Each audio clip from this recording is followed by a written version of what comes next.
صلاح الدین ایوبی اکیلا اپنے دوستوں سے کہنے لگا مسلمانوں کی مدد کی، چند سالوں میں نکلو مدد کریں۔ انہوں نے کہا تیرے نکلنے سے کیا ہوگا؟ کہنے لگا میں نے نہیں نکلنا، میرے اللہ نے میری مدد کرنی ہے، اور میں مجھے نکلنے دے، اللہ میری مدد کرے گا۔ تھوڑا تھوڑا کر کے فوج جمع کی، کوشش کی۔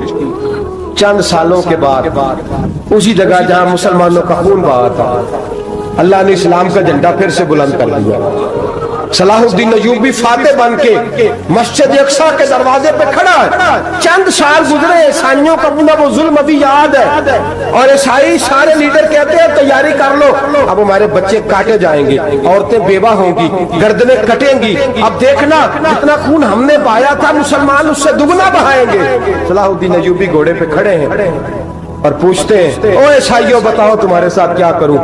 گردنیں جھک گئیں، جواب کوئی بھی نہیں۔ تم نے 70,000 مسلمان ایک دن میں مارا تھا، بولو تمہارے ساتھ کیا کروں؟ تم نے ایک دن میں مسلمان یوں کاٹے جیسے گاجر مولی کاٹی جاتی ہے، بولو کیا کروں؟ عیسائی کہنے لگے ہمیں اپنے ظلم یاد ہے، تشدد یاد ہے، بربریت یاد ہے، تو بہتر جانتا ہے تو نے کیا کرنا ہے۔ صلاح الدین ایوبی گھوڑے پہ فاتح کھڑا ہے، آنکھوں میں آنسو آئے، تڑپ کے رویا، کہنے لگا میں تمہارے ساتھ وہی سلوک کروں گا جو میرے مصطفیٰ نے قریش مکہ کے ساتھ فرمایا تھا، لا تصریب علیکم، جاؤ تم پر کوئی زیادتی